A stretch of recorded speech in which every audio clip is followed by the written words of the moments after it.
సంఖ్యాశాస్త్రం ప్రకారం ఎం అక్షరంతో పేరు ప్రారంభమయ్యే వ్యక్తులు సాధారణంగా ఉన్నత లక్ష్యాలు కలిగి ఉండే వ్యక్తులుగా భావిస్తారు. వీరు సమాజంలో తమకంటూ ప్రత్యేక గుర్తింపు సంపాదించుకోవాలని ప్రయత్నిస్తారు. జీవితాన్ని సంతోషంగా గడపాలని కోరుకుంటారు. కానీ అందరితో కలిసిమెలిసి ఉండడంలో కొంత వెనుకంజ వేస్తారు. ఈ స్వభావం వల్ల కొన్నిసార్లు చిన్న సమస్యలు కూడా ఎదురయ్యే అవకాశం ఉంది. ఎం అక్షరం ఉన్నవారికి చదువుపై మంచి ఆసక్తి ఉంటుంది.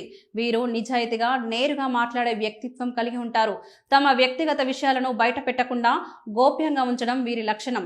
ఏ పని చేసినా దాన్ని ముందుగానే ఇతరులతో పంచుకోవడానికి ఇష్టపడరు. నిశ్శబ్దంగా కష్టపడి ఫలితాన్ని చూపించే విధంగా పనిచేస్తారు. అందుకే వీరు చేసిన పనుల్లో సాధారణంగా విజయాన్ని అందుకుంటారు. స్నేహం విషయంలో వీరు విశ్వాసానికి ఎక్కువ ప్రాధాన్యత ఇస్తారు.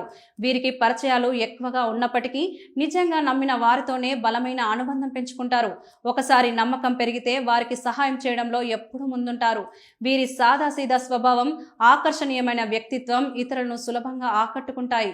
కుటుంబం విషయంలో కూడా వీరు ఎంతో బాధ్యతాయుతంగా ఉంటారు. కుటుంబ సభ్యుల కోసం ఎంతటి కష్టానైనా భరిస్తారు. వారితో ఆనందంగా గడపడానికి ప్రాధాన్యత ఇస్తారు. కెరీర్ పరంగా కూడా స్థిరంగా ముందుకు సాగుతూ ఎన్నో అవకాశాలను అందిపుచ్చుకుంటారు. ముఖ్యంగా తమ పనులను గోప్యంగా ఉంచి సమయానికి ఫలితాన్ని చూపించే లక్షణమే వీరి పెద్ద బలంగా చెప్పవచ్చు. ఇదే వారికి జీవితంలో ముందుకు తీసుకెళ్లే ముఖ్యమైన కారణంగా నిలుస్తోంది.